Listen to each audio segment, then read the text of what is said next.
It is midnight on the East Coast. I am Alfred Konuwa at This Is Nasty, joined as always by our returning champion, Issa NYC Demon Diva. And it is the SmackDown and Rampage post-show right here on Wrestling Inc. Issa, you got yourself some new headgear. I love it. Thank you. I thought I debuted it on tonight's episode. I'm still on a high from Rampage and Grand Slam on Wednesday. Such a fun show. So I thought, and I match. I wore pink just to match the headgear. So just saying. I like it.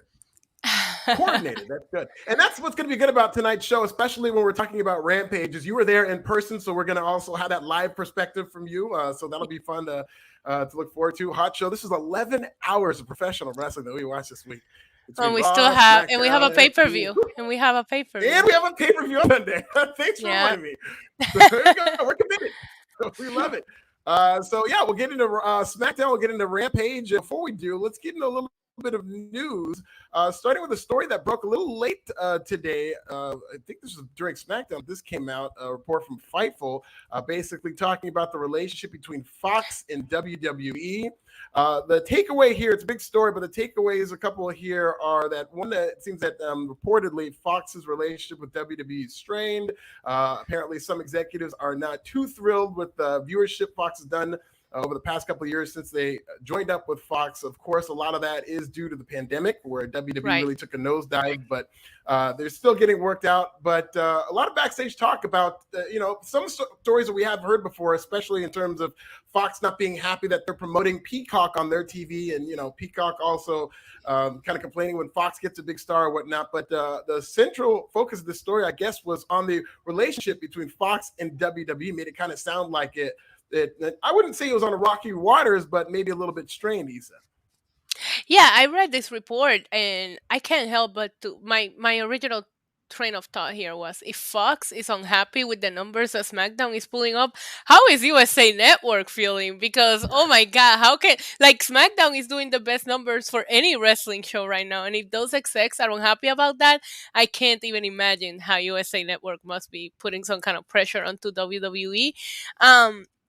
I would assume that this relationship has to be weird, just of my assumptions of the fact that they have so much programming with NBC and those kind of networks, and then you have SmackDown over here with Fox having to share all of these things that they pay so much money for. If you think about it from a business perspective, it will make sense for this to not be going smooth sailing, Right. And another part of that story was that, I guess, Rupert Murdoch, who's the owner of Fox, was not pleased at how he was depicted in the upcoming documentary that they're doing, or it's a biopic that they're doing on Vince McMahon going to trial in the 90s. Apparently, he's not depicted very well in that, and that might be a little bit of WWE pettiness and whatnot. But, I'm looking forward to seeing that documentary. I guess we can comment on that more when that comes out. But I will say that this is kind of a little bit of the pitfall of, it's a good problem to have because they're getting billions of dollars from both of these companies. But when you're working with two different networks and, content is king, and they're looking to really get a stranglehold on the market in terms of having all this content and the hours watched and whatnot, you are going to have a balancing act between Fox and NBC Universal. And this is, I don't know how much of a pain this is to WWE and if they're willing to just, deal with something like that. But this might be an incentive to sell the company to NBC Universal so that they're only working with one other conglomerate, where they don't have to deal with having to please other networks by having certain stars appear here, having commercials. They're not going to deal with these politics if they were to eventually sell to NBC Universal, which seems like they are very close to at least being in position to do so, given how much content that they're airing on the NBC Universal family. Right. I would assume that maybe the only thing holding that back is waiting for the Fox deal to be done. Yeah. But at the same time, I will be very curious to see what numbers WWE is doing in regards to Peacock go for Peacock to be interested in buying them, because they're not really giving them that great of ratings when it comes to USA Network and Monday Night Raw.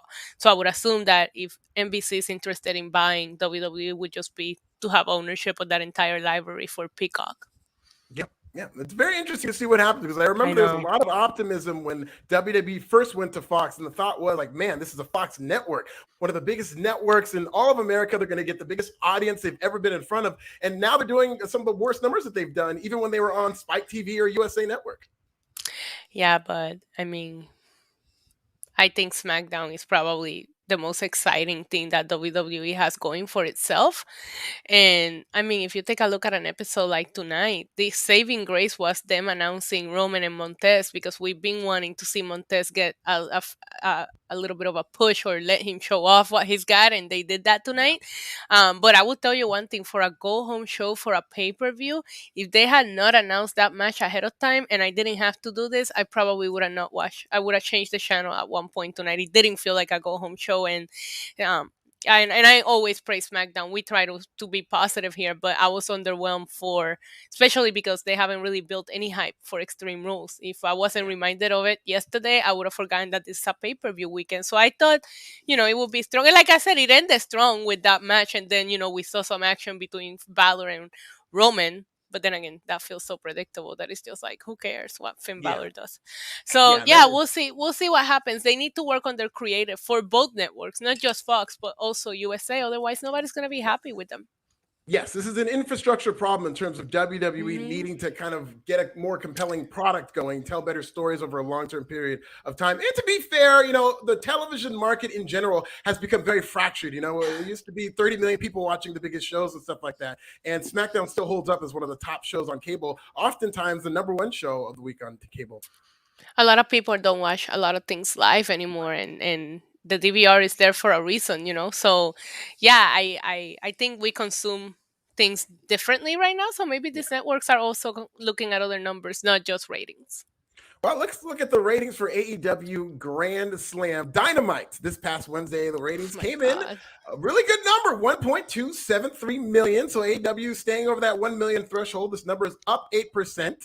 The big takeaway, though, the kind of elephant in the room, AEW did a 0.48 in 18 to 49, about 627,000 viewers, which was just shy of the 642,000 that WWE RAW did. So the 2-week winning streak is over. Dynamite Grand Slam did not beat Raw. Roman Reigns defeated AEW Dynamite Grand Slam, if you want to put it that way.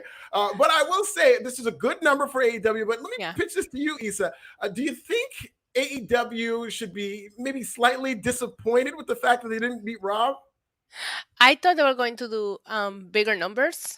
I'm curious to know, and I don't know if you have it, the breakdown per hour. I was wondering if maybe putting that the hottest match they have for the entire 5 hours of wrestling to open the show might have hurt them, because if you give me that up front, I'm tuning away after it. And at some point, I love the show. I love everything about Yeah. Wednesday. I told you I'm still on a high from it, but nothing lived up to that match. You know what I mean? Nothing lived up to what we experienced during that match. So you never know, and maybe that caused some people to turn the channel. I'm very happy for AEW. The momentum that they have going is absolutely insane. But I did thought it was going to be a bigger number. That being said, I mean, I find staying at the same number is better than just going up and down, up and down, up and down. So the fact that they're able to keep that 1 million plus audience week after week is a big deal for them, because before, when the pandemic was still going on, their numbers were a little all over the place. So it's good for them to finally get a consistent rating and know that they're starting to build a hardcore audience that will tune in every week.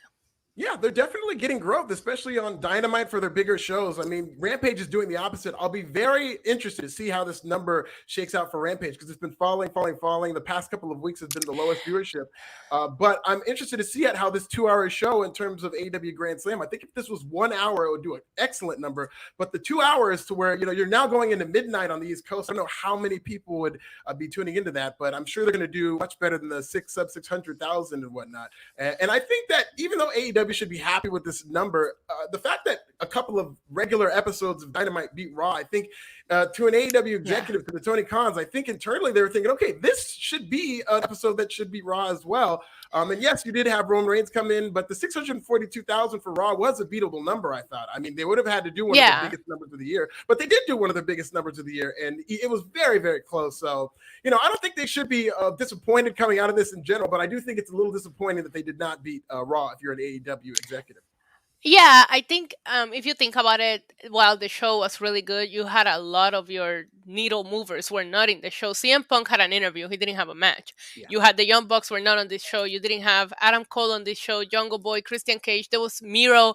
There's so many people that people want to see that were not part of Dynamite. At the same time, that really speaks volumes to what Dynamite is doing right now. That next week they can put a whole different show with a whole different group of people and still give you quality TV, because look at all the people that they left out of this Dynamite. So it's a good thing, and it's a bad thing as well. I maybe think if they would have had CM Punk wrestle on the Dynamite show instead of the Rampage, it might have gotten the number that they might have been expecting. But if you want Rampage to build up an audience, you also have to put some star power to it, and they did that this week. Yeah, and that's a good point. Splitting the show Mhm. up into two different shows did kind of, I mean, I don't know if it watered down one show, but you definitely didn't have the star power that you could have on each show. And Orange Cassidy was on neither show in terms of wrestling. So Right. that also speaks to, how loaded these shows were. Friend of the show, Stellar Justin Lopez from 499. What's it say that Roman's involved in 3 feuds at once? Yeah, Roman Reigns has been ubiquitous. I not gonna say anything about how everybody wants Roman because I don't want to angry anybody in the chat. So I just leave it at that. Yeah, he's their biggest star. I think it really showed well for Roman Reigns. And, that actually takes us into our next story in terms of Roman Reigns' presence on Raw. You can count that as a difference in terms of how WWE is able to end that losing streak to AEW, because Raw did improve this week. And there was that story that if Roman Reigns did a big enough number, then maybe we get top stars going on both shows. And even though Raw did improve, it looks like there is not going to be traveling back and forth between both shows. Dave Meltzer, the Wrestling Observer newsletter, reporting that it's not even a long-term or short-term plan to have top stars going back and forth. So the draft is next week, and it looks like whoever's drafted will stay there unless there's a wild card rule or brand or exclusive trade to face or whatever they call it. So, but there are no immediate plans to have top stars go back and forth. Do you think this is a good move, Issa? Yeah, because I think as much as I enjoy seeing Roman Reigns on Monday, because I did think it added to like that triple threat that we got at the end of the show was such a treat, in my opinion. I think that if you start seeing people go back and forward, it's going to take away from people that could be on the show that they're just not gonna put on just to give us more Roman Reigns or to give us more of this person on SmackDown. So, maybe having people go back and forward will take away opportunities for others. So I rather them not. I do want a shake up. We need a mix up. They need to switch some people around because it's been the same people for too long. But I think that will help fill the shows, like make the shows feel a little more refreshed. It's a draft. Yeah, I don't think the problem ever is that they have a brand split. I think the brand split can work, and they have Yeah. enough talent to fill each brand split to where you're getting these different matches.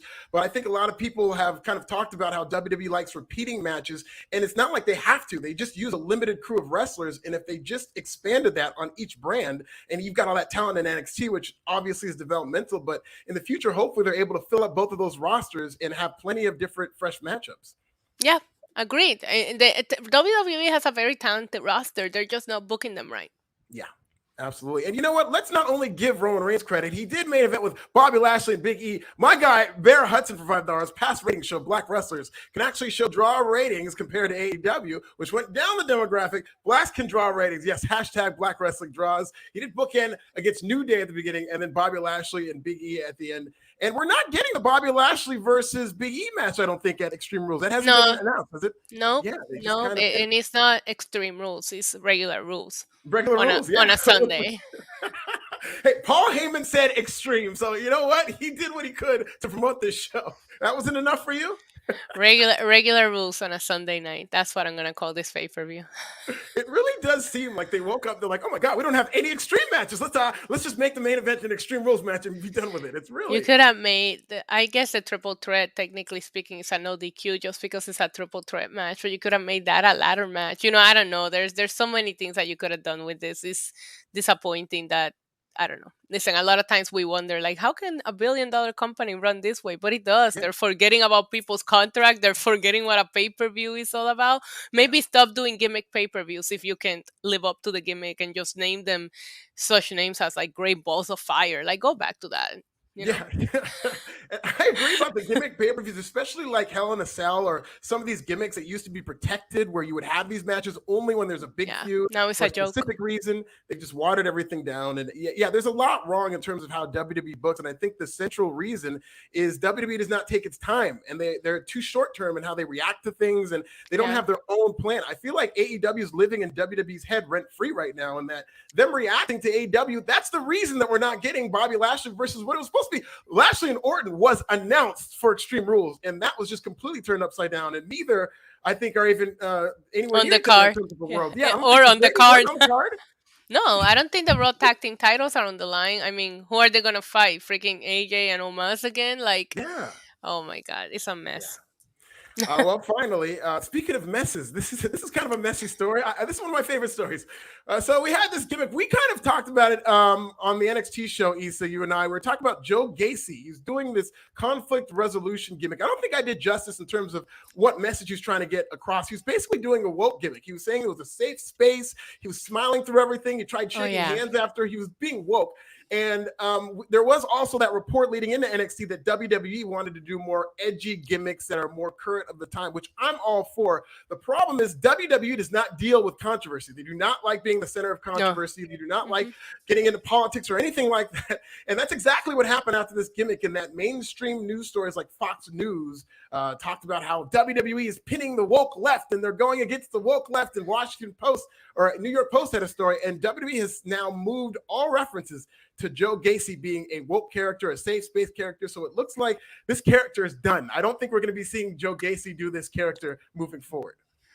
Do they not consider that all these things could happen before they come up with these ideas? You know what I mean? Like you know what you were doing, so Yeah. whatever. You're gonna take a step back, but you're not. I mean, I guess I don't know. It didn't think like a lot of thought went into it, and it doesn't think that a lot of thought is going into defending it or doing something about it other than we're just gonna make it disappear. WWE deals with all of its problems by trying to make them disappear and never mentioning it again and waiting for us to just forget about it. No, Yeah. that's not how it works. And I like the idea of WWE maybe being more edgy and being of the time so it doesn't seem like they're living in a bubble. And I don't like the fact that they're so skittish when it comes to, oh no, when they're talking about us, they think this about us. Like this type of mainstream press, you don't have to lean into it. You don't have to address it or anything like that. But you can benefit from it, from the fact that you are being talked about in a mainstream capacity. And yeah, they're going to create narratives and stuff like that. But being in this discussion is going to make WWE more mainstream. You have to stick with it and see where it goes before you even run into the conclusion. Let me tell you something. I happen to think that the way MJF plays a heel, I enjoy it, right? But I think it's controversial. And guess what? He was on Pix 11 doing promos for Grand Slam this week on character. And he's one of the most controversial characters that AEW has right now. Again, we talked about it. I was joking with you on text messages about it, but even Tony Khan is finally like squashing this whole Acclaim, all the rumors that happen because you know what? If you're going to go through with something, then let it like back up your product all the way, or then don't do it at all if you're not ready to like really commit to it. Yeah, the old Vince McMahon would have loved this type of controversy. Yeah. Like, in his prime would have doubled down. Like he would have been walking out in like a nose ring and a Gen Z T-shirt, and they would have just tripled down on this. But no, they're publicly traded now. They've got to keep their hands clean. You know, God. I was really hoping. That's what I was really excited about the idea of NXT getting, and I hope this doesn't scare them off in general of being a little more edgy because I think that is going to help push WWE. You know, yeah, it might. They want to be edgy, but they don't want to deal with what comes with being edgy. Then don't do it. Then go back to just being lame. You know, because you have to stick with it and see where it goes. Yeah, absolutely. Well, we've got 2 shows, 4 hours of wrestling to cover. This isn't going to take 4 hours. We're going to get through this. But we've got 2 shows. Let's start with SmackDown. And I thought was a pretty good SmackDown show. I do agree with what you said, Issa, and that going into this, there was really nothing. The big match they advertised was that Intercontinental title match between Apollo Crews and Shinsuke Nakamura, which did big match, Alfred. We've seen it. That's what I'm saying. That's in the a biggest month. thing Yeah. So it didn't seem like there was too much going on this show, but as you'll see as we get into it, there kind of was. We opened with Becky Lynch. She's going out there, cutting her heel promo, calling out Bianca Belair. Bianca Belair answers. She said, "Keep my mama and daddy's name out your mouth." She's going to be the new IST champion. They have a nice back and forth. which leads to a brawl. Of course, last week, Bianca Belair was laid out, but this week, she was able to counter the manhandle slam and lay out Becky Good. Lynch. So we're setting up, it looks like, for Becky Lynch to possibly retain. I don't think it's looking good at the pay-per-view for Bianca Belair, but what do you think about this opening segment? I'm loving Becky Lynch right now. I think she's really owning this new character of her. She looks incredible, and she's coming out. It's like a whole different confidence, and I'm glad that she's running with this. I read reports that it was her idea to work heel, in which I agree. I would always cheer, me personally, Wrestling Inc. opinion aside, Becky Lynch is my favorite. So I'm always going to cheer her on no matter what, right? But you cannot work babyface against Bianca Belair, who's somebody that's such a legitimate, believable babyface that even if she didn't try, you root for her and you love her, right? So I think it was great for Becky Lynch to take this attitude in a program against Bianca Belair. I also have been loving the fact that they're not making Bianca Belair be a stupid babyface. She comes out and she says, I'm not going to make any excuses. I lost and I'm ready to have a real match now. You know, I love the fact that she's not saying, oh, you tricked me or this and that. No, she's owning it and she's not making any excuses. And it's probably the match that I'm really looking forward to the most at the pay-per-view, because we really didn't get a real match from the two of them. And I do think a nice match, they're going to kill it. And then I really want to be happy with the result, because they went at it and we got to really see what the two of them got. And based on the teasers that we're getting here, I think they're going to have a really, really good match on Sunday. I'm excited. Me too. I'm very excited for this match. I was excited when I was in the building for SummerSlam, and there was that momentary thought, like, oh my God, we're about to get Bianca and Becky. So hopefully that feeling returns before they screw that up. But yeah, I agree with you in that Becky Lynch is a very committed heel. I think she's very good at the work of being a heel. She knows how to get booed. She's a great performer. It's just that it feels like there's only so many people who are going to go along with that ride, because she's just such a popular character. She got over organically to where people really got behind her as just fighting punchy babyface. But she's doing a good job in her role as a heel, as a performer. I have no problem with her performance as a heel. She slapped Bianca at one point. I thought that was really good in terms of being a heel. So she's doing what she can. So we'll see how far it goes and if she's able to really get that heel heat like I think Roman Reigns is able to do. But Roman Reigns is in a different situation in that he kind of was already getting that heel heat and is able to cultivate that into a real heel. What I have noticed in this program is that when they let Becky come out and talk on her own, she has the crowd in the palm of her hands. They're screaming for her. They're like cheering her on, even though she's cutting a heel promo. And it's when Bianca comes out that it kind of like snaps the crowd, like, "Hey, remember me?" And then everybody goes like, "Wait a minute, Becky's an ass." I'm sorry, Becky's a jerk right now, you know? Like, yeah, Becky's a jerk. We're not supposed to cheer her on. So it just goes to prove how good Bianca is, because I do think when they have Becky standing there on her own, cutting her promo, even though she's cutting a heel promo, you still love her. But then Bianca comes out and you're like, yeah, that's right, you screwed her. So I think Bianca is doing an amazing job at keeping the crowd on her side. Absolutely. And I think if she does lose this weekend, I do think Bianca's getting drafted to Raw. I think she's a candidate to go to Raw. And I would really like to see that, because she seems like she's been on SmackDown forever, at least the matchups that they keep doing. And I'd like to see her against Charlotte Flair. I think oh my God, me too. Yes. And I do not need to see any more Becky versus Charlotte. So I wouldn't, if Bianca loses on Sunday because she's getting drafted to Raw, I will be okay with that. Also, just to give a shout out to Bianca for attention to detail, love that she had the name Bailey Sasha Banks on her jacket. She's starting to like mark her little, like, you know, the wins that she's got. Oh, I popped for that. That was amazing. That's the long-term story they're telling. Yeah. She wants that out there in terms of beating all four horsewomen. And I think, and this is another thing that if WWE knew how to sit down and just plan long-term, I think it'd be a lot of money in terms of a main event of WrestleMania where you're doing Bianca beating all four horsewomen against Charlotte Flair getting 16 times. Alfred. I know we don't talk about it anymore, but Asuka beat all four horsewomen. Oh, did she really? Okay, no, I think she wants to pin all four horsewomen, though. She's very specific about pinning. I don't think Asuka pinned all four horsewomen. Okay, but she beat them. It's the same thing, but okay. I'll let Bianca have that. I'll let her have that. I'm just saying, because everybody seems to have forgotten about the amazing Asuka, who have actually accomplished that. So, that's just saying. Yeah. Well, we could just forget about that history. I would go. I'd suspend my disbelief for a storyline like that. I have a little, like a replica of the Men in Black toy, so I'll flash it to everybody later, and we'll forget about it. Yes, that's all I'm thinking about that. I can tell some stories. So that was that storyline. Good opening segment. And then we get into the first match.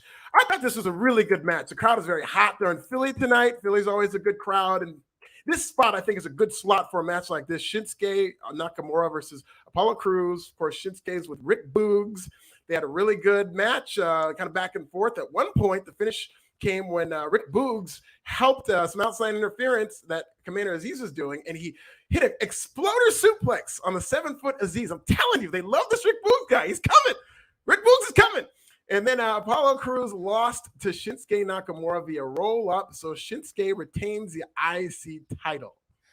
Okay, it was a fun match. The crowd was hot. I thought actually that SmackDown was gonna give a little bit of a better show tonight, given the fact that I'm pretty sure Dynamite is in Philly on Wednesday. So yeah, they love Rick Books. I honestly tired of Shinsuke and Apollo, and I'm tired of the IC title sitting in the back seat. It feels like it hasn't mattered in so long, and it's because they have stretched these feuds for so long. Big E had it, he only feuded with Apollo. Apollo had it, he only feuded with Big E, and then Shinsuke. Now Shinsuke is stuck within Apollo. We need some new faces onto that mix. Maybe the draft will help us with that. Yeah, maybe it will. And yeah, this is a match that's been done too many times, I think, for it to really come off like a big time match that they were trying to promote. And they really have done nothing with that Intercontinental Championship. From time to time. I really just wish, I thought when Shinsuke won it, that's when they were going to move forward and kind of start promoting it. But it seemed like they promoted Shinsuke and Rick Boogs as more of a tag team than Shinsuke as the, and Shinsuke being the 1B to Rick Boogs. I think they've really highlighted Rick Boogs, and the Intercontinental Champion has kind of been there in the background, I think, for the past few weeks. So it was good to see Shinsuke kind of with his working boots on, and I thought they had a good match for the title. Yeah, I agree. I mean, they have great chemistry, but I'm just tired of it. Like once you see it so many times in such a short period amount of time. Yeah, you know. Absolutely. So we get backstage. Montez Ford cuts a promo calling the Usos and Roman Reigns a bunch of bloodline bitches. His words, not mine. And then he later sings it. I thought that was great. Bloodline bitches, doubling down. And he said something about his ashy feet. I don't know what the reference was, but I love that he shouted out his ashy feet on TV. And then we immediately go to Roman Reigns afterwards, and he's not very happy after learning that his cousins were called out their names. So he said he wants a match with Montez Ford. Paul Heyman tries to talk him out of it, and then Paul Heyman ends up booking the match. He goes and talks to Sonya Deville and Adam Pearce. We're going to have Roman Reigns versus Montez Ford later tonight. I was hyped as soon as they announced it, even though I knew what the result was going to be. I thought maybe, you will get like a weird finish where Usos and everybody gets involved, but I never thought he would win, but I did think that he would get his chance to shine in the island of relevancy, and he did just that. So I knew we were in for a treat as soon as this started happening, and I really got hyped up for it. And they gave him time too. We'll get to the main event, but they gave up time. But yeah. I love that they teased it on the beginning of the show, because then you just couldn't wait for it. Yeah, they featured Montez Ford throughout. This felt like a test run for Montez as a single star, because Angelo Dawkins was not there. They did not explain, I don't think, where he was. And he said, I want the smoke. And we kind of got to see him featured in singles action. I thought, Montez Ford has a huge future as a single star, and he's in the right company to be able to excel like that. And I'm looking forward to that, but I don't want them to break up the Street Profits too early, because I still think that's a hot act that works very well together. Yeah, but you can still have Montez in singles feuds without hurting him. I mean, the New Day has always been a tag team, except for when they did the weird brand split thing. And they still were able to have their singles feuds without having to break up the team. I think he can be Street Profits and still be involved in singles matches. But I do agree. I think he has the charisma and the in-ring technique to just be a huge superstar when he is on his own. Absolutely. Well, you don't have to answer this, but I'll take the $4.99. Tim Robbins for $4.99 asks, when can we see Issa in leather or vinyl pants on Instagram? I'm sure there's a picture in my Instagram somewhere. Yeah. Their picture lasts forever, Tim Robbins. We get to another promo. It's Seth Rollins is backstage saying he's not Edge light. He's calling out Edge, saying that he wants Edge to admit that he's going to retire. He's going to beat the words out of him in front of his wife and kids, and Edge did accept. So after it was reported that Edge was going to be gone for a few months, I guess Edge is going to be back on SmackDown next week, Issa. I don't know. I think I tweeted out and I was like, yo, Seth, chill. Like that promo came out. I was like, yo, Seth, chill, bro. Like he came off such like serial killer. And I loved it. I love the obsession that they have with each other, just because of the fact that they're so similar. It just makes sense. It makes sense for them to just be so obsessed with each other, and it's costing them other opportunities. Both of them a month ago were obsessed with getting the Universal title, and now they don't even mention it because they're so infatuated with fighting each other. Yeah. I do want to see the rubber match. After the match they put on SmackDown, I do want to see it, and they're 1-1. I want to see where it ends. But Seth Rollins came off so psychotic, and I absolutely loved it. Like, I can't help but to love it. Yeah, he's been good for most of this feud with Edge. Yeah. I did not like what he did last week. I thought it just kind of droned A on. little too long. Yeah, this was perfect in what he did, and I think Yes. this has been the best version of Seth Rollins all year. Is what he's been Edge. doing with Edge. I love that you just said that because I feel like Edge has brought out the best in Seth Rollins in ring and in promos as well. Yeah. And I miss this. Seth is one of my favorites, and it's because this is what he can do, and we hadn't seen this Seth in quite some time. Yeah, and that's not an accident either, because Edge is one of these cerebral guys, kind of like a Daniel Bryan or Bryan Danielson, where he's a wrestling genius. He thinks about everything. He takes his time with all his feuds, and that's why he was on the writing team for a while in terms of being on creative, because he's got such a great mind for wrestling. And Seth is great too, but you work with somebody like Edge, and he's going to bring out the best in you.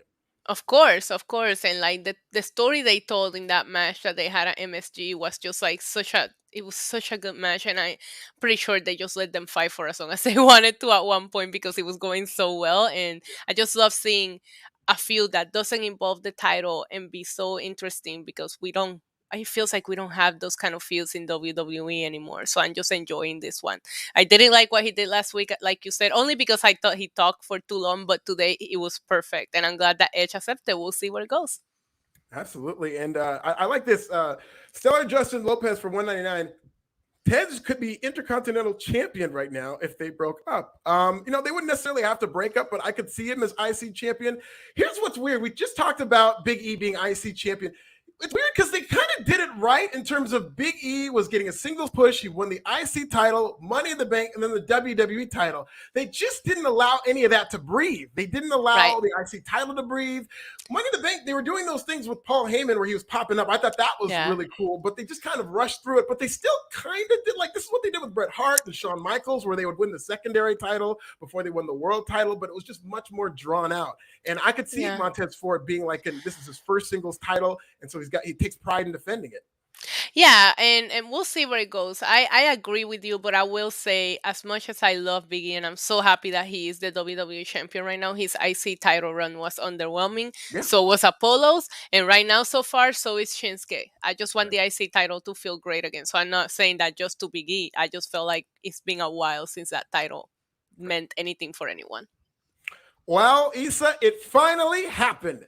Zelina Vega won a match tonight on SmackDown, September 24th, 2021. Zelina Vega won her first match since coming back. I believe her first match in over a year. Against the person that is in the pay-per-view on Sunday. Right. This is WWE has a habit of doing this where it's just kind of like how they had Jeff Hardy lose or whatnot, and they have certain people lose matches. And but they lose to somebody who, like, I guess, quote unquote, the internet likes. So they had Liv Morgan lose to Zelina Vega, and Liv Morgan's going to be facing Carmella at the pay-per-view. Listen, girl, okay, I love Zelina Vega. I've been dying to see her finally get her W. It didn't need to happen against Liv Morgan before she goes into her first pay-per-view singles match. Like, there's ways to do this. It's like they take one step forward and 10 backwards in the exact same moment, but I'm glad that Zelina Vega got a win. I just didn't need it to be against Liv Morgan. Liv Morgan had a little bit of moment. It seems like she gets all this momentum going, and then it gets ruined. Then they build her up again, and then it gets ruined. We'll see what happens. What does it mean for Zelina Vega? I don't know. She didn't need this win. Not now, but I'm glad she got it. So I know I'm giving you a very weird mixed response, but I don't know how to feel. Yeah. No, I mean, and they're not doing anything with Zelina Vega in terms of moving forward to the pay-per-view. I mean, I will say that Carmella did distract Liv Morgan, and so that does build up their feud. Carmella distracted everyone with her outfit. She looked incredible tonight. And she was sitting across the desk too. Yeah. I really like that. Doing commentary while sprawled across the table. So listen, this is building up a feud. I'm fine with it. Typically you want both of them to be strong, but this is not being treated as a top feud. It's not the fault of Liv Morgan. I do believe they said that this is going to be Liv Morgan's second one-on-one match on pay-per-view. So I thought it was the first. Okay, it might be the first. Yeah, I Yeah, thought it was the first. But I mean, we'll see what happens. I think we talked about it last week, in which I said Carmela and Selena Vega came together because of Sasha, and now we don't talk about Sasha, so it doesn't make sense that they're still together because it doesn't get mentioned. So it feels like it's got a little bit confusing right. without Sasha being in the equation, because that's the only reason why Selena and Carmela got together to begin with. Yeah, no, absolutely. So we go into happy talk with Baron Corbin. Now he's starting on this just long monologue, and the fans are starting to chant, "We don't care." Loud chants of "We don't care." So yeah, you can call that heat, you call it whatever you want. Out comes Kevin Owens, and Kevin Owens gets jumped by the returning Riddick Moss. And him and Baron Corbin beat down Kevin Owens. Welcome back, Riddick Moss. I can see the look on your face, Issa. I don't know if I even have to ask. Are you excited to see Riddick Moss back in WWE? I didn't know who he was for like the longest time. I was like, "Who is that?" I had to scroll through the timeline and like refresh it, and I was like, "Oh yeah." Also, tell me the last time that you sat there and you said, "You know what WWE needs right now? It's another talk show." You haven't. Yeah. Nobody has. So we don't need another one. They already don't use half of the talk shows that they have. We don't need another one. But listen, let's see where it goes. But read it, Moss. Okay. Yeah. Yay. We'll see. And, Kevin Owens continues to feud with Baron Corbin. The thing that I did think was funny about Happy Talk is that he had this rack with a bunch of hats on it. Yeah. I don't know why. I don't know why. I can't wait for him to go broke again because he's just wasting his money on some dumb shit. Yep, it's coming. Terry Allen for 264. Aziz's never speaks, no growth for the character. I think the character really hasn't grown. They've really done next to nothing. He's just a big guy who kind of stands around. And I do kind of feel like WWE might be souring on Aziz and Apollo Crews in terms of as an act. I don't, seem like they just kind of went out there. They did have a good match, but he lost once again. They haven't been doing too much with them since things open back up. So we'll see where he lands. Yeah, but agreed. I don't think we've seen any growth from Aziz since he came out. So yeah. So we go into Nikki Ash versus Natalya. Of course, Nikki Ash and Rhea Ripley are now allowed to appear on SmackDown because they're tag team champions. So Nikki Ash beats Natalya, and then the big story coming out there is Shotzi and Knox interrupted. You know what's funny about this is that Michael Cole's like, well, these two ladies think they're entitled to a tag match. It's like they are. He's basically gaslighting them. They won the match against the tag team champions. And they won a number one contender match that they've never talked about. Like, I'm glad I was happy they came out. I was like, well, at least they didn't forget that they're supposed to have a tag title a tag title shot because apparently everybody else did. So I will tell you about this entire match. The most exciting part for me was seeing the two of them come out because I was like, okay, so we're gonna do this, against Rhea and Nikki. That worries me because I did think that Shotzi and Tegan had a better shot against Natalya and Tamina. Yeah. I don't know. I think they're a little bit high on Nikki and Rhea right now.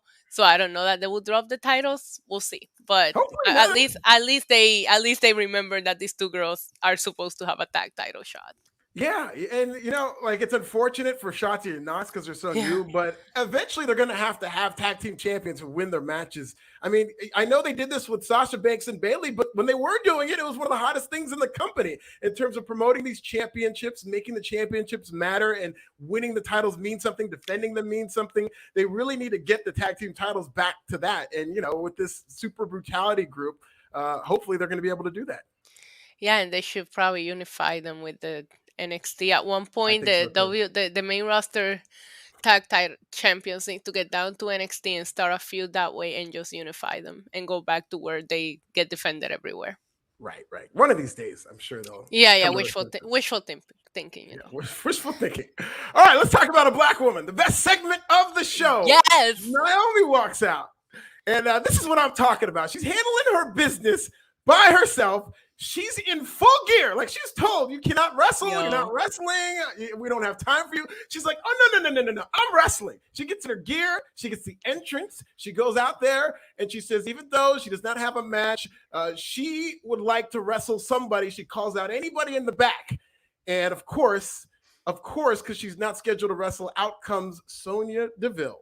Now, there's only one thing that I think Sonya could have done in this segment to fulfill her role as the Karen of this storyline, and it's exactly what she did. Because after Naomi whipped this crowd into a frenzy. Really great promo by Naomi saying, make this match. They're chanting, make this match. They want to see her wrestle. And this authority figure, this Karen, is not letting her wrestle and get her opportunities. And Karen calls the police. This is exactly what I wanted. This is exactly what I thought was going to happen. It's predictable because it makes sense, and I loved it. She called the police.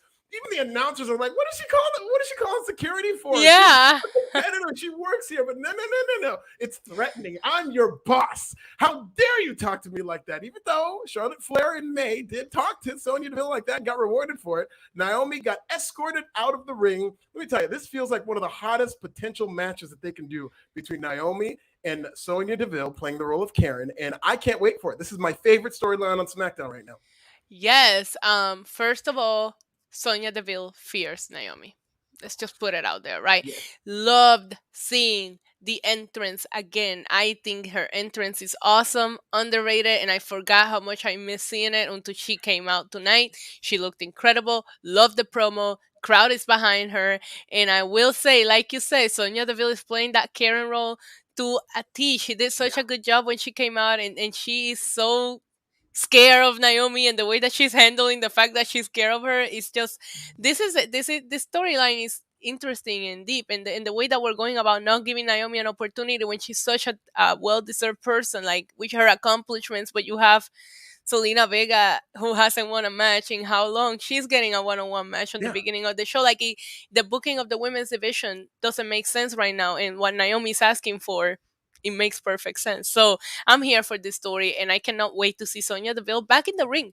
I really hope that's what this leads to, and it's going to be awesome. And yeah, I am so invested in this, and I love that Naomi is taking things into her own hands. I give you full 1000% credit, because when you say Naomi's not the kind of person that's gonna go to the Bloodline and hide behind her husband, she's independent. When you said that, I looked at it differently, and I'm like, yeah, I would expect Naomi to handle it. She's not she doesn't need to be afraid of Sonya Deville, and that's what she's doing. It's awesome. Yeah, and that's, I think the money is with the one-on-one feud and the conflict between these women, because I was invested in that. I didn't want anything to come in and interrupt this. Like, I was invested in really what is a simple story on the surface in terms of, I want to wrestle, she's not letting her wrestle. It's what they did with Stone Cold Steve Austin when he was quote-unquote hurt, but a different version because she's just not being prioritized. And then those other layers in terms of, I'm not getting my opportunity. It is like, there is a racial component to it, of course, with the Karen thing, with her being treated as aggressive when she gets mad at Sonya Deville. When you've seen a precedent for Sonya Deville dealing with other characters, this character deals with other characters differently than how she's dealing with Naomi. She feels threatened by Naomi when Naomi wants to just get a match. And I just think this is the most subtle yet most simple storyline, and I love it. Yeah, and like I told you earlier, even if you just start looking at the matches that we got from the women's division, it's just like, okay, so why are these two girls getting a one-on-one match but we can give Naomi a match? It doesn't make any sense. Like, if you really take a look at the whole story overall, it's very, very, it's getting somewhere, and I'm invested. I think a lot of people are invested. I saw a lot of excitement when her music came out from the crowd. Even the timeline, everybody was like, yeah, Naomi, get it. I was tweeting, make the match. Like, come on. So good. And I honestly cannot wait until we eventually get a feud between Naomi and Bianca. That's a feud that I really, really want to see. I remember they had a couple of moments in the Royal Rumble, and I was like, I cannot wait for these girls to have a feud because they're going to kill it. They're going to kill it. I don't know what the February pay-per-view is in WWE, but that should main event the February pay-per-view. Naomi versus Bianca Belair for Black History Month. Just throw that out there. The February pay-per-view, just let the main event, because I think they could tell a good story. Also, happy birthday to Sonya Deville. It's her birthday today, so she got to have a nice storyline on her birthday. It was great. And I do agree with you on that entrance, because that was like a WrestleMania-style entrance. Like, she had the wings and everything. That was great. I have always loved her entrance. And for the record, now that you mentioned the February thing, maybe that's why Selena got her win, because this is Spanish Heritage Month. Oh, so it is. That's right. It is. Maybe that's why they were like, okay, fine, you can win this one time. This 1 month. Next September, we'll revisit this. Yep. So we get to the main event. Issa's own Roman Reigns versus Montez Ford. Montez gets some offense early. This ends up being kind of all Roman Reigns, because I think the story they're telling is that Montez screwed up by talking about the tribal chief like this. There was one spot, I don't know if you caught this, but the table. Yes, I missed this until I saw it on the timeline. Tez walked on the table and it broke.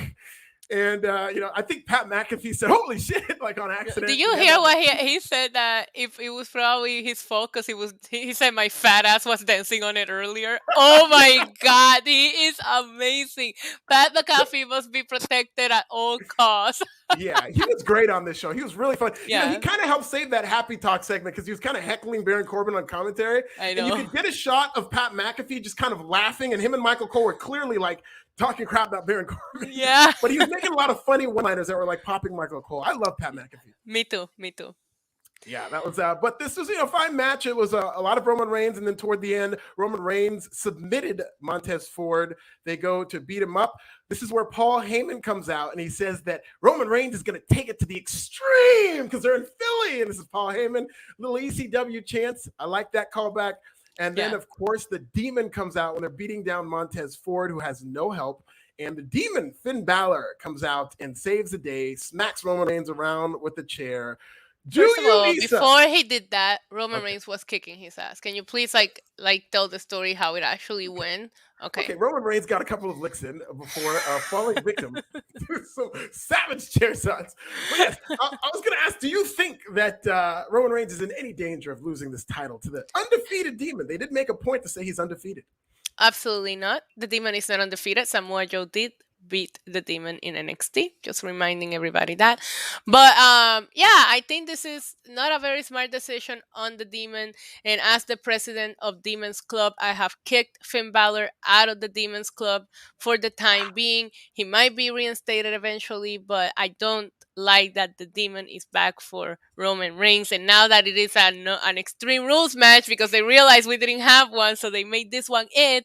My idea of booking a finish with Brock getting involved and it being a DQ finish is not going to work out anymore. So are we really going to have the Demon lose clean? That would be so disappointing because I do love, I know I just talked all that crap, but I do love the Demon and I don't want to see him lose, but Roman's not losing. If the Demon somehow shocks the world and beats Roman Reigns, oh my god, I will cry forever. You're not going to be in the Demon Club ever again. Is it over? He's not going to be in the Demon Club. He's not going to be in the Demon Club. Yeah. There's a couple of us that in the Demon Clubs that are in, they back up my decision to kick him out. So I was executive. You guys have like a board vote? Oh yeah, 1000%. Very professional. I love to hear it. Yeah, we totally like FaceTime like Walter does on NXT. I FaceTime all the other demons. That's amazing. That's amazing. Okay, let me ask you this, because now you brought up the Demon losing in NXT, and WWE does not count NXT, so that made me think about Asuka. The fact that Asuka has that claim of beating all 4 horsewomen. It was on the main roster. It was on the main roster. Okay. Yeah. Okay. Well, WWE just forgot its own history then. Kemp for $5. WWE stumbled into that story with Sonya and Naomi by accident. Okay, I don't know 100% if it's by accident, because it does seem like they've been telling the story over the past several weeks where it began with Naomi wanting to match. No, you can't have a match. And then she came back, didn't get the match again. So now we're here and the crowd seems into it. It does seem like maybe they plan it week to week, but it does seem like they have a direction for this storyline. I can kind of see it being something that kind of started without a direction, and then they were like, right, we have something here. So I can see I have a little bit of agreement with that super chat, because I can see it as something that started as a whatever, let's just have Sonya tell her we don't have time for her, and then they realize it with the crowd response and social media response, which they shouldn't be shocked. I think Naomi is one of the most popular stars that they have in social media right now, so they shouldn't be outraged that people are backing her up. Yeah. So that's SmackDown. SmackDown. Go home show for Extreme Rules, for regular rules, ladies and gentlemen. Regular rules on a Sunday. Special shout out to Finn Balor for putting all that pain on again for 2 minutes on television. He's done it now twice. Incredible. And it takes like 6 hours. It's just a big. I know. Watch that match take like 2 minutes too. Isn't that why he didn't that's one of the reasons why he didn't do the Demon as often. It's because of how long it takes to put all that pain on. So it's like, I get it. He's building hype for a match that he's gonna probably lose, and that hurts my heart. Let's just move on to Rampage. Let's move on to Rampage. Can he not do like a lo-fi version of that where there's a way that he could do that quicker to where he can always wear that paint? I mean, but then he's have it detailed. Then it's gonna look like Jeff Hardy's paint, because he does like he'll make it his own. It'll be smeared all over him. So we go to Rampage. Rampage, of course, from New York City. Issa was there. She was just there, and then she made it back over here. So I'm so Yeah, proud. so fast. Wednesday, Friday, just right back. So good for you, hardest working woman in all sports and entertainment. So Rampage opened, of course, with CM Punk against Powerhouse Hobbs. I thought for the most part it was a solid match. That did get a little messy toward the end. There was a Hurricane Rana spot that was screwed up. Now, people are going to blame Will Hobbs because he's newer or whatnot, but this doesn't matter. It seemed of CM Punk not really having this core strength to get up. He was using the ropes to try to get up because they did the thing where he holds him on the Hurricane Rana, and CM Punk was supposed to come back up, but he couldn't really come all the way back up. Maybe he was supposed to get pulled up or whatnot, but then they both kind of fell. CM Punk was bleeding pretty badly from the mouth. But they did have a pretty good match. CM Punk won with the GTS. And I'm telling you something right now. They've got something in Hook. Hook is just one of these guys that like people have just latched onto where CM Punk flipped them off and they started chanting for Hook. And people have been like, whenever he's on camera, social media starts kind of going crazy for Hook. He's this young guy that I think they've got something in terms of somebody who I think they should really kind of start cultivating. Send Hook. Come on. Did you see CM Punk did a Q&A today and somebody asked him, why don't you go after Hook? And CM Punk responded, because he's underage. Yeah, I could not wait to watch that spot because he looked rough live. He looked even rougher on TV because I took a seat on the 100s. I wanted to have a view of like the entire Arthur Ashe because it's such a amazing venue. I wanted to see it from higher up, so I took a seat in the middle. So from where I was sitting, it looked rough. Seeing it up close, oh my God, I was like, it looked even worse. The energy around CM Punk, especially in New York, he hasn't wrestled here in so long. We hadn't seen him in so long, but I have seen him a few times because I've attended a few events since he came back, and I gotta tell you, it doesn't get old. And CM Punk, I know that a lot of people are really wanting him to come back with the angry, like, you know, I have some, I'm after something. I love happy CM Punk. He is so happy to be here, to be wrestling. He made Powerhouse Hub look like a star. I love that he's involved in these feuds that are far away from the title, just working his way up slowly, working with the young guys like he said he wanted to do. CM Punk is happy to be here, and I'm happy that he's happy. Me too. I like it, and I like that people sing along to his music when he comes out. And this is pro wrestling. You know, AEW does a good job of spacing their storylines and whatnot. And all these cries for CM Punk to all of a sudden turn heel, they just don't do things that are that hot shot and quick. So just enjoy the moment. Like, everybody goes through cycles. There's going to come a time where there's a demand for him to turn heel. And even though there is this underbelly of people saying that, oh, he's got it, it's that, I don't think that's the majority. And I think too many wrestlers pay too much attention to Twitter and what people are saying when they're angry on a computer. Listen to the arena of 20,000 people singing along to his theme music. Like, this guy's over as a babyface. So let's ride this thing out until it's time to turn heel. There were so many people sitting in my section that were just there for CM Punk because they couldn't believe that he's back. They want to see him wrestle. And I was sitting in a spot where you could see the tunnel as they're coming in and out. And CM Punk, every single time he went in and out, because he did it 4 times, obviously, Dynamite and then Rampage, he stopped, he turned around, and he blew kisses to everybody. Every time we saw him, he would freak out. Like, he really is happy to be here. And given the fact that we know the history of this guy and what he went through and why he left 7 years ago, I'm just excited to see him in this position where he found his passion back, and I just don't want him to lose it again. Yeah, and shout out to Will Hobbs too, Powerhouse Hobbs. I really looks so good out there. Yeah. He looked good. Hopefully, he doesn't disappear like Red Velvet and Lee Johnson. Oh, I hope shit. he sticks around. B Wood for $4.99. Favorite entrance to watch in modern wrestling. Who should be number one? Well, you just named him. Mine is Malachi. He also mentions Adam Cole, Roman Reigns, and until Bray Wyatt debuts, which could be next week, you never know. But mine is Malachi Black, hands down. One of my favorite. My favorite entrance in wrestling is Malachi Black. Right now? Yeah, I love Roman Reigns' entrance. I think it's long, and I appreciate it. I think it could be cut a little bit more. I gotta say though, I really like Bryan Danielson's entrance right now. I think it's the music. There's something about that music, and it's just the rhythm and the energy that he comes out with. I am loving Bryan Danielson right now. You know what makes his entrance is the white t-shirt. He's that white t-shirt is making his entrances. I was shocked to see him on Wednesday wearing gear very similar to what he wore before. I thought maybe he would mix it up a little bit, but no, same color, same everything. And I know we're talking about Rampage, but I gotta tell you, Alfred, that match live was like nothing I ever experienced before, man. You know what? Let's talk about that really quickly. I want to get your live perspective because I mean, sitting at home, thought that match was fantastic, and I can only imagine how great that was live. Tell us about watching Brian Danielson, and Kenny Omega live. I lost count to how many events I've attended, and I telling you, I never experienced anything like that. It was from the second that the graphic came up on the screen and they showed us that's what they were opening with, and then as soon as the bell rang, all of us just lost it. It was just like, are we really seeing this live? And I haven't watched it back. I want to take my time to watch it back, so I don't know how it came off on TV. But if it was loud on TV, it was defining live, because I heard some of the pops tonight sounded loud, no justice to what I heard there in the arena, and the energy stayed that high throughout the entire match. I Yeah. was happy with the finish. I called it. We discussed that I Yes, didn't you think call either it. I one thought of about them it should immediately. win. But the crowd, the problem is, I don't know if there was some tech issues with the sound. We couldn't There was. hear what Justin Roberts was saying when I Yeah. knew he had to be getting close to announcing a time because I'm watching the time because I want the draw. So I'm like, am I gonna get it You. right? Right. So, but we couldn't hear how long. That I personally think, and the people around me, we were just angry that the match ended. It wasn't the result. We were just mad that it ended. We were like, Yeah. let them wrestle the 2 hours of Dynamite. We don't care. But the energy, the adrenaline, man, that's why I always develop this high of attending wrestling events live. I think the energy is so different. It's so much fun. And that's exactly what I meant. And I got to put it probably on top of my list right now. If you ask me greatest moments or matches that I witnessed live, that's up there. That's It's awesome. way up there.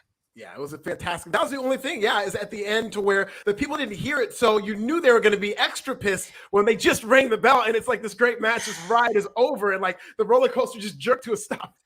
Yo, and I didn't like that. And I get it. We were building up for Rampage. I wish they would have not had the Elite come out. This was about Brian Sure. and Omega, and it should have just been that way. And it should have just been like, where is it gonna go? Stay tuned, and we'll see where it goes. But the energy in the building and just seeing that match live, yes, I feel I'm very lucky, very very lucky. Absolutely. Well, another person who's very lucky, Stellar Justin Lopez for $4.99 backs up Issa's story. Listen, I got back to Brooklyn at 2:30 a.m. I was still on a high from the event. As soon as I got back home, I rewatched that match. So effing good. I rewatched it too, and I wasn't even there. But that was a I great haven't match. had time to rewatch it yet, and I wanna actually do reaction for my channel because I have the live reaction which I will be uploading, but I want to do a reaction of watching it back. So I wanted to take my time. Probably will do it tomorrow and just watch Yeah. it, and record the reaction. But yeah, we'll get back to Rampage. I just wanted to tell you, like, the energy in that building was just insane, and I'm very proud of Arthur Ashe Stadium, everybody that attended, because I did feel that the crowd stayed hot until the last They match, did. which when I was in Newark last week, that wasn't the case. Once the Rampage taping started, a lot of people left or the energy went down. People did leave after Dynamite, and especially after CM Punk wrestle or probably the Adam Cole and the Young Bucks. That's when you really started noticing people leaving. But the people that stayed, they stay there and they stay hot for the entire show. Right. Yeah, that was great. And that's really a testament to, how hot this product is right now, and especially the crowd's dedication to it. And this was apparent in the Super Click versus Jurassic Express, which was, I thought this was a very good match. This was a fun Yes. match. I thought the person who stole the whole show or this whole segment was Don Callis. I thought Don Callis was fantastic on commentary. It Taz was. was great throughout the show. I think Taz is such a great color commentary in his character, but Don Callis had some funny lines. One of the lines, Christian got yeeted off the stage, and then Don Callis said, the train to Stanford leaves in 20 minutes. Don't be late. Bro. Oh, God. Bro, that is one of the things that I enjoy today when I was like, God, I gotta watch Rampage. I really know what happens. That right there made it worth sitting through it again because obviously we don't hear commentary. He was so funny in that match. Yeah. But I gotta tell you, the Super Click being back, the spot with the Young Bucks kissing Adam Yeah. Cole while he has Jungle Boy in the hold, it's just genius. I did tweet it that the Elite really is complete, so we can get rid of the Good Brothers now. But I'm not sure that they'll do that. No, come on. They're the Good Brothers of Bone. They got the belts, they got the Impact Tag Team The Champions. Impact. So let's keep them on Thursdays, the night that I don't watch wrestling. Shout out to the Good Brothers. Shout out to the Good Brothers. Much love to them. I'm just kidding, but That's hilarious. it's awesome to see them together. And I did think that the baby faces did look good here. New York City I love the fact that everybody was cheering for both teams. When the Young Bucks and Adam Cole came out, super loud pop. Same when Jurassic Express came out. Like, you know what I mean? I love the fact that AEW doesn't do the whole, these are the bad guys, you must boo them. These are the good guys, you must cheer them. No, we love this roster. We're on an AEW high. Let us cheer and boo and do whatever we want. And it was awesome. It was a very, very fun match. Yeah, and they had that was a fun spot with the Young Bucks running 5 times. I thought this was hilarious. This pissed off a lot of people, like traditionalists and stuff like that, because it's not it's not real wrestling or whatnot. But this is fun in terms of them kissing Adam Cole. I think they know that gets on people's nerves, so they did that, and they're heels, And then the finish came. They pinned Jungle or Luchasaurus, and so it was a Panama Sunrise, BETE trigger, and then the boom by Adam Cole. So they really kind of put over the fact they really had to get all these. Poor Luchasaurus, man. He didn't hurt nobody. I was like, stop, he's already dead. Yeah, he was like an afterthought in this match. I love Luchasaurus. And there was a loud chant for Luchasaurus. I know, right? When he was in Big Brother and he was with the twin. I never knew that you were a Big Brother nerd like me. We're BFFs now. But Austin, but he was getting a lot of love from the crowd. People really like Luchasaurus. He's one of those people that maybe doesn't always get the win, but the crowd's still on their side, similar to Eddie Kingston. Because I knew Eddie Kingston was going to be over here, but even at All Out, everywhere else that I've been to, Eddie Kingston is always getting really, really loud chants, and they don't really do much with him. So I feel the same way about Luchasaurus as well. So it looks like we're building toward Adam Cole versus Jungle Boy. It's next week. Oh, that's next week. Okay, they announced it. Yeah. Okay. Sorry, I just got so excited. I'm screaming and everything. I cannot wait. Wow. So that's going to be a loaded show next week. Yeah. Jungle Boy versus Adam Cole is already announced for next week. Excellent. Okay, so then we get to the Men of the Year versus the Inner Circle. This match was what it was. The crowd really helped it. Lambert was on the outside interfering. He pulled Hager's leg, and he got rolled up by Scorpio Sky. But then they ran a big angle after this match where American Top Team comes out. This is Andrei Arlovsky, Jorge Masvidal, Junior Dos Santos, Paige Van Zandt. There was a comment in the comment section about whether or not I watch. I love UFC, so I just pop for all these guys coming out. Jorge Masvidal got a huge reaction. Yeah, I'm very disappointed that you're referring to him by his slave name instead of calling him the BMF, as he should always be addressed. Thank you. The BMF champion, Jorge Masvidal. Thank you. Not a real title, but it draws money. I'll tell you that. It should be a real freaking title. That whole feud with Nate Diaz was one of the most interesting things UFC had done in a long time. So it drew more money than any WWE or AEW title. So it might be the most prestigious title in all of combat sports. Even more than the 24/7. Yeah.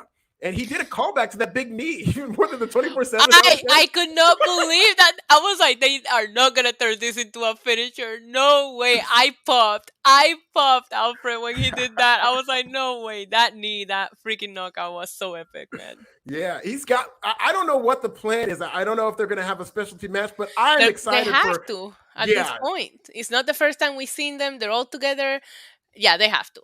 Yeah, I'm because this crowd really gravitated toward Jorge. He's a big star in the world of mixed martial arts, and they did this. And I heard that Tony Khan got laid out. They did not show this on the show, did they?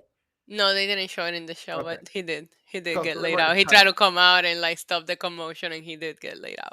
Yeah. Okay. Well, very interesting. I did think it was kind of odd because Paige Van Zandt is great and everything. She's very tough. She does bare knuckle boxing, but they're all coming out and they're these goons and they're out there to go and destroy Chris Jericho. And she's blowing kisses and waving to people. It just kind of looked out of place. And she ends up just kind of punching Chris Jericho and whatnot. Looked really good, but I just thought it looked out of place. I would have liked her to be a little more angry and menacing in terms of going in there, but yeah, agreed. Or maybe have her, who is in the group with. Well, I guess, I don't know, maybe add a woman somewhere in there. You know what I mean? Because maybe that's why she bring that. She saw that way. It was still cool to see her. But I agree with you. It was a little out of place blowing the kisses. But whatever. Listen, she's enjoying her moment. I would too. That's a big crowd. Why not? I'd like to see Layla Hirsch versus Paige Van Zandt. I think that'd be awesome. Yeah, that would be awesome. We get into Santana Ortiz in the Lucha Brothers versus the Hardy Family Office. They had a cool spot where all 4 baby faces did dives at the same time. That was really cool. We had a tease of a haircut on Ortiz that brings out Orange Cassidy, and then Jack Evans was attacked by Orange Cassidy, and afterwards the babyfaces won.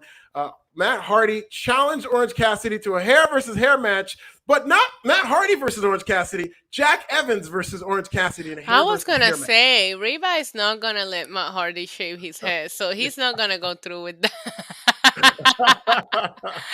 Matt Hardy fears Reba, so Yeah. he's smart enough to not go through with it.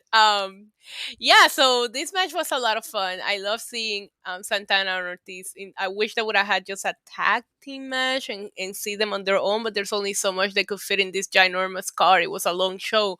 But just them being from New York, I really wish they would have had a little bit more of a spotlight. But we got to see them; they got to shine. Puerto Rican flags were out when they came out, So it was awesome to see them. It was just they put all the people that speak Spanish in one team and threw them in a match in Rampage. But the Lucha Brothers are so good, and I really want to see them do more with Ortiz and Santana, and I'm hoping that it gets somewhere with them. Yeah, that's where I think this is going, and I think that's going to be awesome.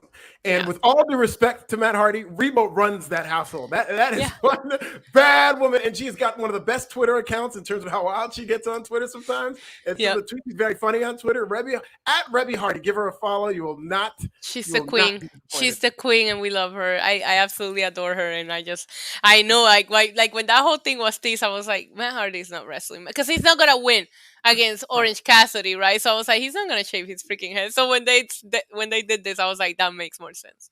Yeah. We get Miro destroying Fuego del Sol. And Oh my Sandy Guevara. God! This was great. This was awesome. Not only was it awesome to see Miro just killing everybody, but the heels like Ricky Starks and Taz were just going crazy, marking out for this. And I thought that was hilarious. He just yeeted poor Fuego del Sol off the stage, who's so great at selling, and then slaps the camel clutch on Sammy Guevara. Miro I really hope he doesn't lose his title anytime soon. I hope that he doesn't either. And I'm sorry, I know they think he's a heel, but the freaking the crowd went nuts as soon as Miro popped out from behind Sammy. The cheers were like so loud. Miro is crazy over right now. Fuego's face when he died was the funniest freaking thing I ever seen. I wish I would have let him like laid out there, lights out match, and he's still laid out there and like cut throughout it, and he's just still laid out dead. Also, I don't know how much money Sammy is making because he said he's gonna buy Fuego a new car. Yeah. I want to see some kind of segment where Miro just destroys the car. Like I need to see That's it. coming. Something has to happen, right? You think so? Yeah. Miro cannot lose. I'm sorry. So Miro has a car right now, right? Yeah, Miro has the car. Well, maybe he gives it to his hot wife. Maybe it's an anniversary gift. No, CJ deserves a much better car than that. She's too hot for that. No. That car. We go. Speaking of women, we get Penelope Ford versus Anna Jay. This was a fine match. It ended with brass knucks. I was very surprised. Penelope Ford went over with help from brass knucks. And then coming out of this, Orange Cassidy came out. Dark Order looked like they were going to reunite. And then Eva Lunos, Stu Grayson walked out. Next week, we're in Rochester. Do we get Bray Wyatt joining the Dark Order? Issa. I hope so. I think it will be the perfect place to debut him. I just don't know what his 90-day is set up. I don't know. You know what I mean? I haven't kept track of that. But it will be absolutely perfect for him to debut him, or at least the Dark Order to reunite and like squash out their problems. Yeah, this match was fun. I cannot get into this feud though. I'm glad that they're doing secondary women's feud. Like I'm happy and I applaud them. It just feels like there's a lot of women in the back that should also be featured more. This is the second week in a row that we see this combination of women on Rampage. Where's Jade? Where's Thunder Rosa? Where's, you know what I mean? There's just a couple of women that need to be featured more and they're not getting time. And I get it. There's Dark, there's Evolution. But if you look at the viewership number, it is obvious compared to the YouTube views. Not everybody's watching Dark at Evolution. So you need to kind of like mix up the women that you're featuring on the show. Joseph Boza, tell me if you agree with this. CJ deserves a Mustang. What do we think about CJ that? deserves a Maserati, not a Mustang. Please, come on, guys. Somebody's gonna say that she needs a Gremlin or something like that. What about a Porsche or a luxury car? Yeah. But okay, whatever. Listen.